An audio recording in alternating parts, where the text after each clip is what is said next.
Morning, folks. Welcome to Clocking the Gallop on a Tuesday. It's the 24th of January. No relenting in the heat, though, in Joburg. It is still very hot, and it is going to be pretty much more of the same today, with a maximum of 32 degrees centigrade out at the Vaal today. No rain expected. Lyall Cooper joins in because we'll be working together a bit later on at the Vaal. Looking forward to the day. I don't know if you followed KwaZulu-Natal racing yesterday, but they got a few results along the way yesterday, and well, the guys that do all the tipping and that went Boy Scout. But let's hope that we get it right today. Yeah, let's hope so. And as we're just talking about, Malasera Kajedi, he's now a 1.5 claimer, and I think he's quite talented. I'd also like to mention that Marco van Rensburg and Louis and Knappel both not riding today. Okay, thanks very much for that. We'll go through the changes race by race. The track condition is expected to be good, and they've had about 10 millimeters of rain, 9.5 to be exact, out at the Vaal in the last week. But track condition good, penetrometer 21. Now, we have 10 races carded today, but before we get into that, I want to quickly update you with, hopefully this works. I don't know where that will. Here it is. This is the Clocking the Gallop direct line. And it is something that we here are very proud of at Clocking the Gallop. Can you see it? Nothing on the screen at the moment, Nico. Okay, it says for some reason it's paused, but I'll bring it up in a moment. Basically, the team get together and discuss horse racing at its finest over the weekend. We've got the big Cape Town Met meeting this coming Saturday, and we're starting our previews from Friday's Fairview meeting. So it's basically myself, Lyall Cooper, the Ghost Rider. We've got Nino Podesta, Neil Andrews chips in, and we're hoping that we'll get the same as we did for the King's Plate, Robert Bloomberg selections. I know that he has been on holiday, and we, between Neil and I, are trying to get him on the show as well for the forthcoming weekend. But we still have 4 more days to go, so you can join up. In fact, Tuesday, Wednesday, Thursday, and up to about midday on Friday. 250 Rand is the cost. It's into our current account number on the screen at the moment. And please use your surname and your mobile number for your reference and send us those proof of payments to clockingthegallop@gmail.com or WhatsApping us on 079-390-5747. Just quickly, Lyall, the card is out. It came out, I think, late Wednesday, early Thursday. Have you started looking at it yet? I have certainly breezed through it, and a lovely card. And I'm looking forward to this direct line. We've done it twice altogether so far, and it's been very successful. And I know a lot of people are now starting to ask me how they get involved. So here we go. This is how they get involved. And looking forward to it, Nico. And we do sometimes have difference of opinion. We have lively debates, but most of the time we generally agree. Yeah, there's a lot of agreement too. You know, we came under fire from one of our guys that, funny enough, pays for the tips, Mr. Godfrey, and he turned around and said, well, Nico tipped Al Mutana as a roughie for the King's Plate. It won at 80-1, but it wasn't mentioned on the direct line. Well, you're well aware, Lyall, because you were involved in that conversation, that when I mentioned the name Al Mutana, people nearly put the phone down. No. You mentioned Al Mutana. We said, Nico, we're actually going to throw you out of this direct line tipping service.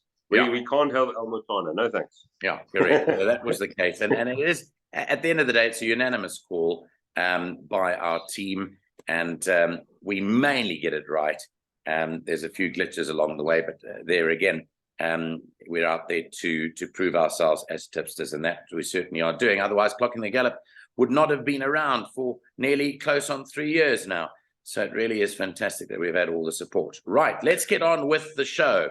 We've got racing out at the Vaal. There are 10 races carded, and I have had a look, Lyall, not as in depth as you. As you know, it takes me a while, and I've got, I know you've got as many kids, if not more. You've got more kids than me, but somehow, somehow I can't get through a card. But I have done a certain amount of study, which I will chip in when we go through it. Right, let's go to the betting. And Nick, I must tell you, I got through this one, but I struggled. Sure. Because I like the 8. And then once you get to the 9, I'm struggling. And then when you get to 10, I'm like, no, that's just too much. It's too much study.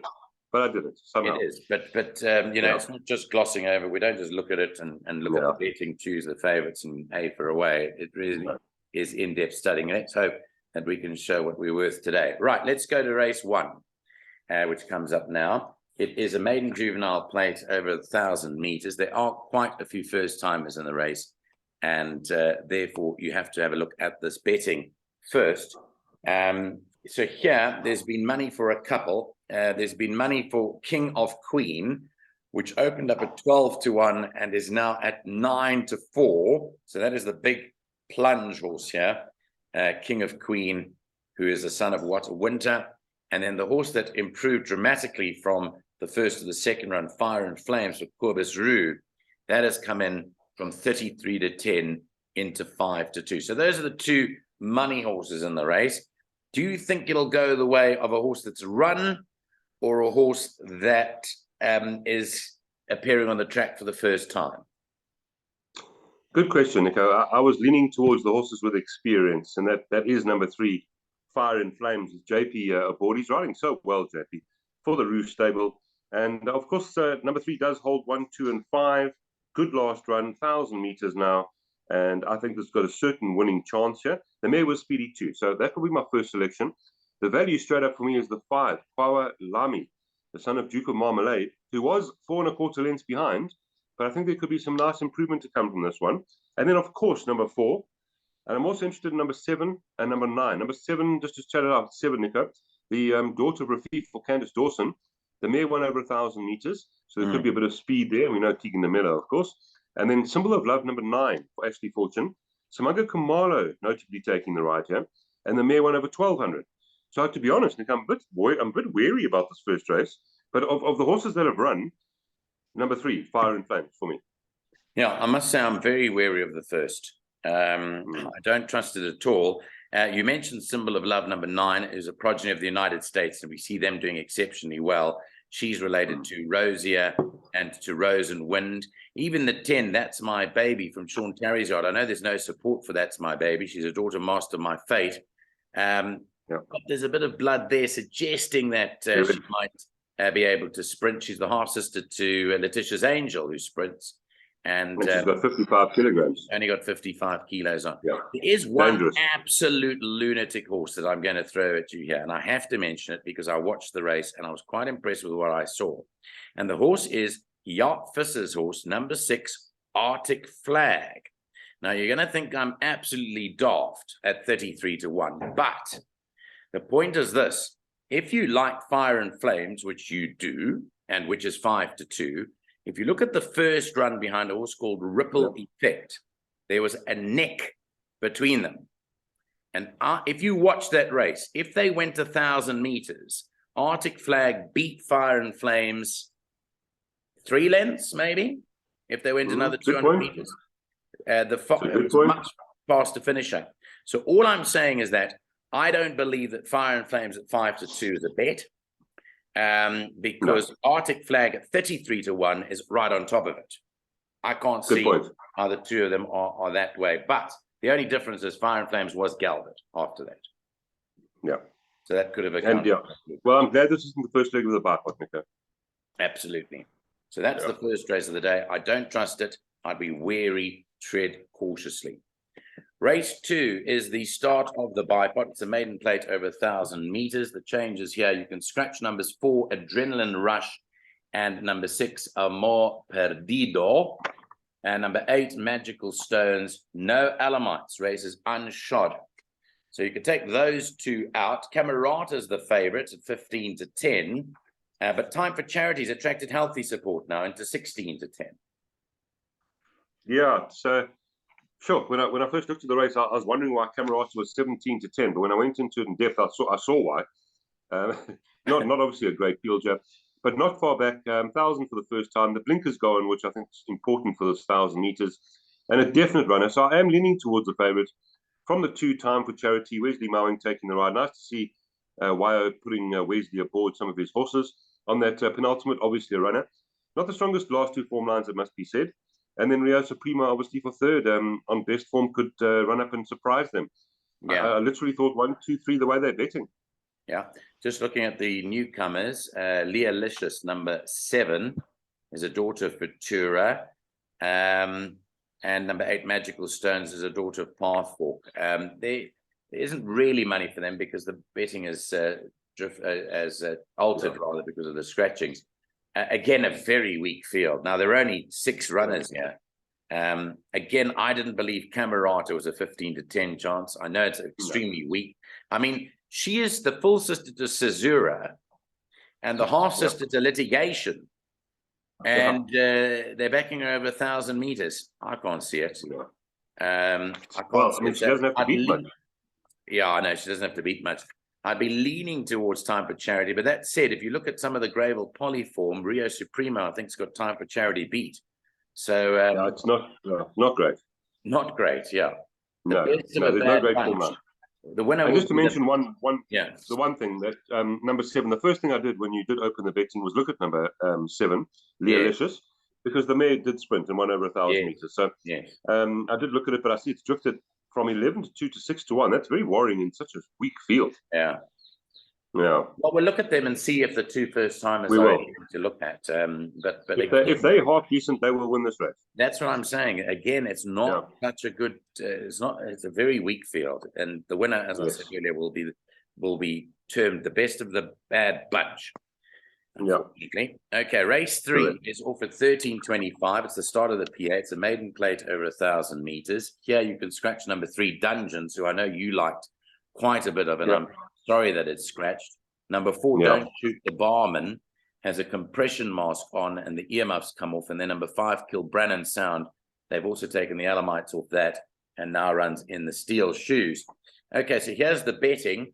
Now this newcomer is the horse that I think quite a bit has been talked about. Elusive Justice, son of Elusive Fort. Keegan de Mello rides for Johan Janssen van Vuren, and that's all the rage. The stable companion is number 8, Brosnan, and I think between these 2, we might well find the winner. Yeah, I agree with that, Nico, exactly. I wanted to add in one more, but the 8, I'm actually going to go with the 8 because of the experience. The son of Flying the Flag, 5 lengths behind Silver Princess on debut with Gavin aboard. He retains the ride. Just that experience could be so important. Obviously, number 9, Elusive Justice, out of that mare, the Group 2 winner over 1,400 final judgment. Obviously talented, so we'll watch her, but we know first-timers. I also just want to throw in number 10, Nico. Sagan, is it Sagan or Sagan? Sagan. Son of Vaal. Sagan. Remember Laser Star was very, very talented and speedy. So I'm not going to let the 10 run loose. So for me, 8, 9, 10, exactly in that order. And then, of course, number 1 for money. Yeah, I really like the 8 Brosnan, and I love the price, 28-10. Now, I know they're from the same yard. De Mello rides number 9, Elusive Justice, but Brosnan ran behind the well-supported Civil Princess who came from the yard. Correct. And I thought he did really well. He's drawn 1, which probably is a bit of a negative. Elusive Justice is drawn stand side at 10, but I thought that the price of 28-10 for me was pretty decent. So I'll be snapping up a little bit of that during the course. Nico, how many times we have sat and watched these well-supported first-timers not winning? I would say at least 50% plus, at least. Well, we did. Not easy to win on debut. We were talking about odds-on shots on our last program together on Sunday, and we were saying, there were 3 odds-on shots. Now, fair enough, 2 of them won, but not all 3 of them won. And that's what I was trying to make the point, So I was trying to say, you back 2, and then 1 loses, and you're on the back foot again. Correct. I don't know whether it's anyway. It works for some people. Well, If you it's simple math, Nico. Yeah, it's simple math. If you played against every odds-on favorite and managed to find the winner when you did beat them, you'd make an absolute fortune. Yeah. So it's just finding which one, though. Correct. I mean, in that last race on Sunday, Celestial City was beaten by a horse that no one particularly fancied. No one knew much about, Son of Raj. Correct. Well, you and I did sit here and we didn't like Celestial City. We were quite strong on that. Yeah. Look, it tried hard. In fact, one of our selections threw the jockey off and the other selection stood on Marco. So we really had bad luck there in the last. Well, thankfully, he's okay, which is good news. Yeah, he's fine. Thank goodness. Horse is okay, too. Okay, I have to come back and fight another day. Well, Duke of Rain, that horse that we were talking about there. Let's move on to the start of the pick six today. It's 2 o'clock the start. The graduation plate over 1,200 meters. In the fourth race, you can scratch number 5 now. Little Miss Moneybags is out of the fourth race, and that's the only change there. Well, the horse Swing Up on a Star is short priced. Had to play second fiddle to Karangatang last time out, who I think, am I right in saying, set a course record or very close to a course record last time? Very close to. That's correct. If it wasn't, it was right there. Yeah. So it's 5.5 to 10. So our Bombers at 9 to 4. And it probably rests between these two. I don't really see any fireworks here. Yeah, I completely agree, Nico. This is my banker in the card. Swing Up on a Star. He's weighted to win. He's running against a lot better than anyone else. I mean, on that run behind Moonshining Through, he's got horses like Union Square behind. We've chatted about that. When he beat Sun Blush, he had some very strong form. That's a grade 2. He's a grade 2 winner, the chap. So, yeah, he's very strong to win. And then, of course, Tsar Boma, Expeditioner, and Texas Red in fourth. 1, 2, 3, 4. My only thing is, at a bit of value at 14 to 1 for a place, Nico. I know there's only 7 horses here. Is this Texas Red? Only because if you go back to the 4th of October, it ran and won with 60 kilograms here in a time of 69.14. So anyone who likes times, he ran with 60. Today he's got 57. If he had to run that exact race, he might just be in the top 3. Well, I correct you. He's got 58 now because of that apprentice allowance changing. Correct. Correct. So he's got 2 kilograms less. Yeah. Yeah. I'm not saying he'll win all place, but just for value for the place. Okay, he's drawn particularly well, but yeah, that is a horse that could pop up there. But I think Swing Up on a Star, barring anything it's the banker. Out of the ordinary, will go close to winning that. Okay, let's go to the 5th race. So, Nico, if I may just mention for the punters out there, not only did Swing Up on a Star beat Tsar Boma in the Moonshining Through Form 9, he's also 3 kilograms better off. So that's why we're so strong on the one horse. Yeah, the fact that Tsar Boma is carrying level weights, and the weights are structured according to your number of wins. So both of them have won 2 races, hence both get 60. But that's against Tsar Boma in a big way there. Okay, let's go to race 5 at 14:35. It's a classified stakes race over 1.5 miles. In race 5, there are no changes, surprisingly enough. It looks all clear at this stage. So let's talk about this one. Lucky Uralakis, a very strong hand with his 2 fillies, who ran first and second last time out. Many are of the opinion, as I'm sure you are, that Namakwa Blossom will overturn the form on Rarotonga Rose, but there's not much between them at all. Nico, I couldn't separate them. Namakwa Blossom is the best weighted, is 2 kilograms better with Rarotonga Rose. But Rarotonga Rose is in such good form at the moment, and Keegan DeMello, that I honestly couldn't separate them. So I think those two will fight it out, 6 and 4. I'll probably go 6 and 4 in that order because of the 2 kilograms. And then, of course, Banner Bridge, Alistair's horse. Yes. Not the worst form in the world. No, 2-4. He seemed to enjoy the 2-4. And then Flag Bearer and number 2, Little Prince. But for the win, I'd go 6 from 4. Yeah, I just want to talk about 2 horses just for the minor money here. You mentioned Little Prince. It is a jockey strike, I think, with Gavin Larena getting aboard for Fabian Habit. The stable is in good form. The distance is a question mark. But when I looked at the pedigree, I'm not altogether convinced that he won't stay. So I think Little Prince might just be running on at the business end, and then at a massive, massive price. Now, you and I know that this stable of David Nevenhuizen has been in very, very quiet form of late, David Nevenhuizen, but his stable is slowly picking up. Is there any merit in looking for an improved run from the 9, Go Dream Machine? Or am I lost you there, but yeah, I did look at that last one. 7 kilograms better off, 47.5 kilograms. Nico, that's what happens in racing. The horse certainly stays. You might have found a very good roughie here, number 9, Go Dream Machine. Let's put it into the play here. I'm not sure whether she can win, but funnier things have happened, that's for sure. Okay, so I'm throwing that in for good measure. Number 9, Go Dream Machine, into that 5th race, but it is not possibly for a win, because I think that Lucky Udalakis' horses will fight that one out, as Lyall agrees. Okay, on to race 6 at 3:10. It's a merit rated 72 handicap. It's over 1 mile. Here in race 6, number 2, Flying Grace has blinkers. That's the change there. Right, I'll let you kick off here. I liked a couple, but I'll let you kick off because I think we see it more or less the same. What do you fancy? Oh, crikey, Moses. Now the races get really hard, because if you're running in the pick 6 here, hopefully you've got fields or lots of horses, because it gets hard. So Race number 6, the first thing that I did was I worked into this Montmorency and Admiralty Arch, and I had a look on the line horse here, Trident King. Now, with number 5, Trident King beat Montmorency by half a length, giving 1.5. Trident King beat number 1, Admiralty Arch, by 2.7 at level weights. So first things first, 1 and 5, there shouldn't be much between them. 1 is at 25-2.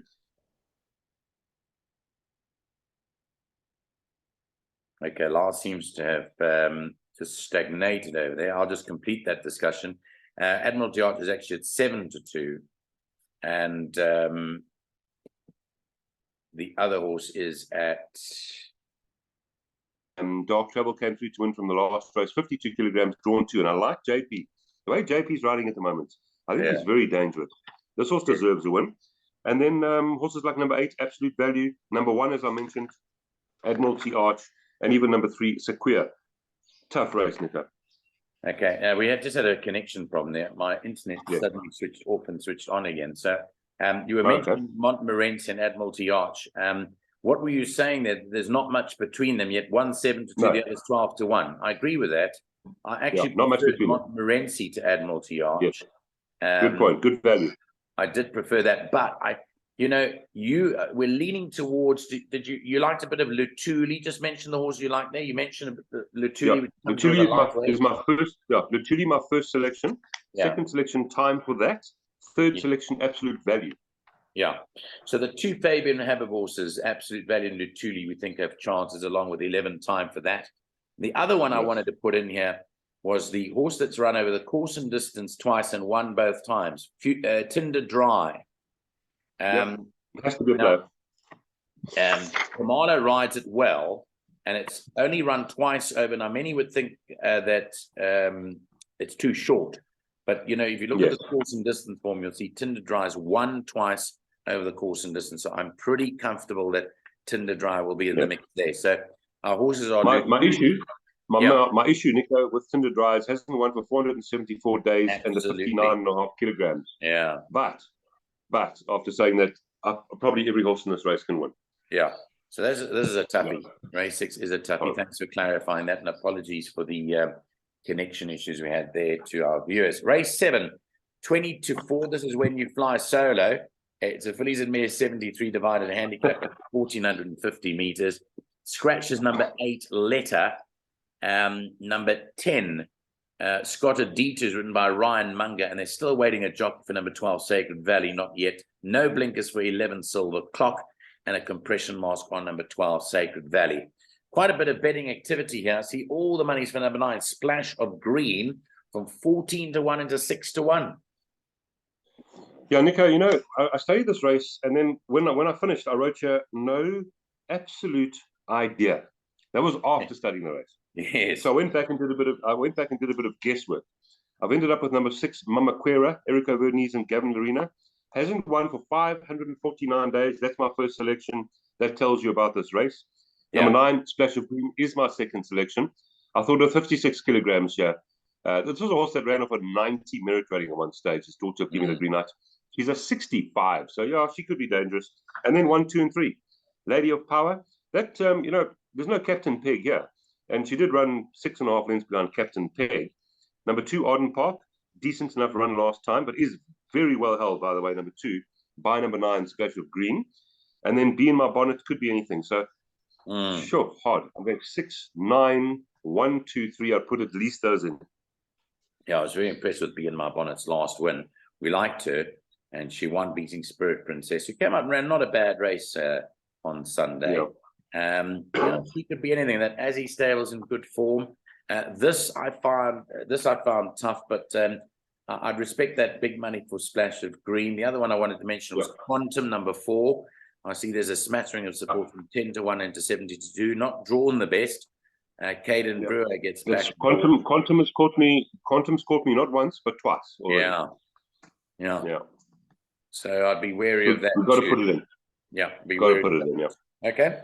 That is race number 7. Let's go to the 8th race at 4:10. I'm just going to bring up the betting for you right there. It is over 1,450 meters, and confirming here that the number 1 shareholder is now ridden by Randall Simons. And number 10, In Cahoots, Calvin Hubbard now picks up the ride from Samanga Kumalo. Obviously can't draw the carded weight. The other, those are the changes, just the jockey changes there. Okay, money for Southern Blaze here. That's the horse that people interested in the market is shortened in from 3 to 1 into 9 to 4. I know that's one of your selections that you gave me earlier on today. Can you expound on why you like Southern Blaze? It's my second selection. Yeah, Southern Blaze, 52.5 kilograms. Pilasani Mkoli gets on exceptionally well with the Son of Global View. Drawn in that pole position, running well. There's obviously taking on Eye of the Prophet the last two. Those are not the worst form lines in the world. And with that lightweight, really should be a massive runner here. But it's, again, not an easy race. I thought that number 9, Indus Knight, would be the value. I'm leaning in to see the price. 7 to 1, I like that price. Malasera Kajedi now claiming 1.5. That means 52 kilograms for Candace Dawson. Third run after arrest, merit ratings dropping and not too far back. I don't mind the form lines. Now, Nico, if we go to that last one, was 3 lengths behind the favorite, Southern Blaze, and is 4 kilograms better off, now 3 kilograms better off. So I thought that could put Indus Knight into the race with some value. In Cahoots won so well last time. I wouldn't let this one go. I'd certainly include that. And won in a very good time as well, of 66.73 or 86.73. Can't read my writing. 86.73. And then number 3, the Old Man Nordic Rebel, is not the worst weighted here, Nico. In fact, if you go to the Flashy Apache run, holds Kotinos, who I quite like as well. So, sure, we can go I can go further, Nico, but I don't want to take up the whole day. I think it's an incredibly difficult race. I'm going 9, 12, 10, and 7. Yeah, I just wish that this Indus Knight was ridden to the front. He's a very, very big horse. I don't know if you remember him, but he's a powerful, strong front running horse. If they take Indus Knight to the front with a lightweight of Malasela Kachedi 52, I think he's a massive runner today. I just wish that they adopted the front running tactics on him, like they have done in the past. I think he can get away from the field and win it. There was one other I wanted to question you on. I know you've mentioned Southern Blaze, you mentioned In Cahoots, who was scratched, unfortunately, last time out. I don't think the jockey wanted to ride it, or what was the story there? Gavin was meant to ride it. I'm not sure. It was scratched at the start. I don't know if you were working that day. But, yes, correct. Yeah, Gavin didn't want to ride it. That's correct. Yeah, it was scratched at the start. And look, the horse I wanted to ask you about was Fateful Day. Do you remember you and I were massive on this last time out, and we were terribly disappointed? It didn't get the best of rides from Malasela Kachedi, but it ran in a very, very strong race. It's not drawn well at all. It's drawn right on the outside at 12, but it's definitely better than that last run behind Out of the Darkness, isn't it? Definitely better, Nick. Yeah, we were disappointed. But just from this wide draw today, I was a bit worried with the 61 kilograms. Yeah. Again, this week was tough, but you good at finding value. So 14 to 1 per place, good value. Okay, let's move on to race number 9, which is a Fillies and Mares 91 divided handicap. 1,450 meters, a smaller field here, so hopefully it's a bit easier for us.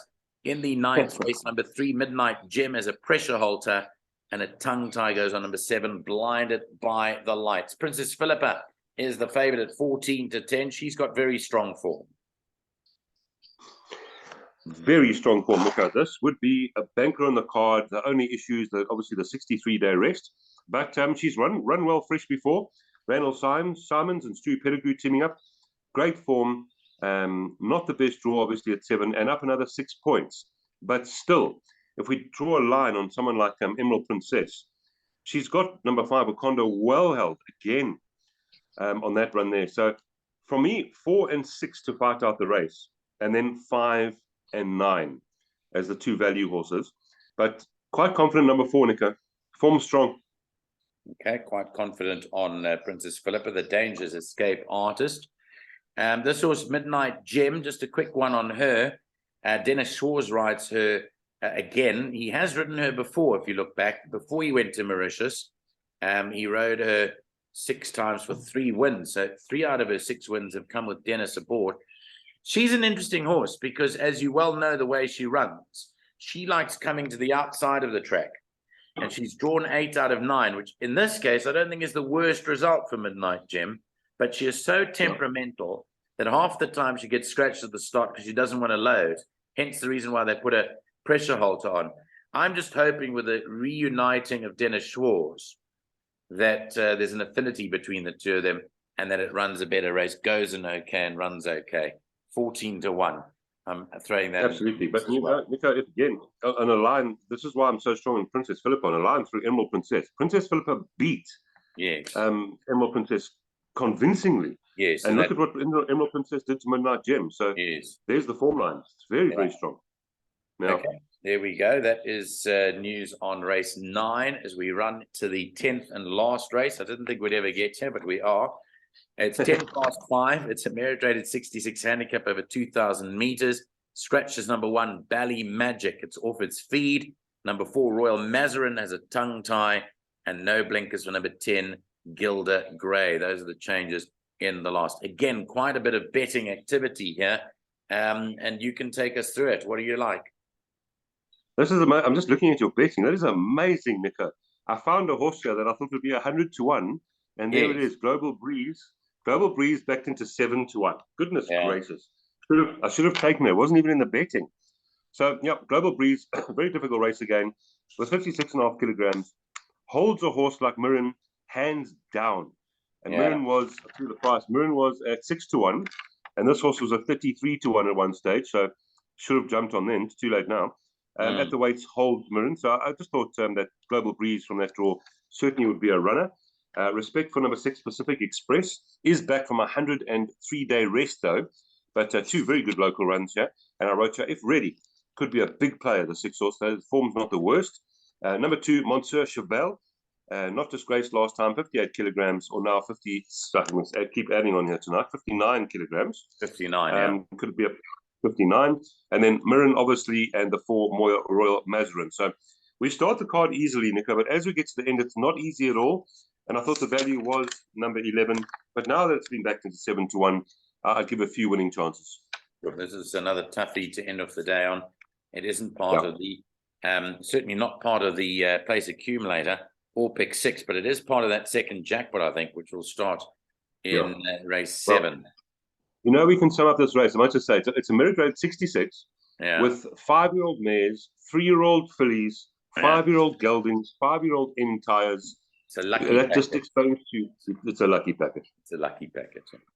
Yeah. Okay. Well, that takes care of our assessment today. As you can see, we're at 6s and 7s with a few of the races today. Very, very tough, but hopefully we've given you an insight into what we fancy here on Clocking the Gallop as we approach 9 o'clock this morning. Lyall will be taking a nice leisurely drive out to the Vaal. I look forward to being out with you today. It's actually very pleasant to go out there. Good for the soul. And let's hope that we have a good day's racing. Don't forget, folks, to sign up to the Clocking the Gallop direct line. You've got until midday on Friday. So it still gives you a bit of time to gather that cash. And hopefully we've in the winner's queue. Today, we worked out a PA for you both, Lyall and I. We've both had input in our Take a Bet offering, which you can find on Vimeo. You can find as well on all of our platforms, including Instagram, which we're on too. And Lyall, we'll speak to you later in the week. We are planning, by the way, on doing a joint effort for Thursday's meeting.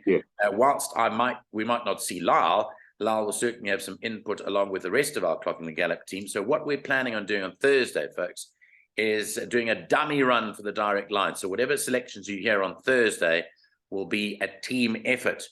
And hopefully that will set us into the mode for tipping on Friday, Saturday, Sunday, and Monday for you. Nico, they're 8 maidens. Eight maidens on Thursday. 8 maidens on Thursday. Okay, well, there we go. Let's hope we can get that. That's pretty easy to study, so it's nice. It's fine. Okay. It's easy. Well, let's hope we don't have too much fighting. I know that the Ghost Rider and Nino Podesta bicker at each other quite often, so we're looking forward to that entertainment on the call too.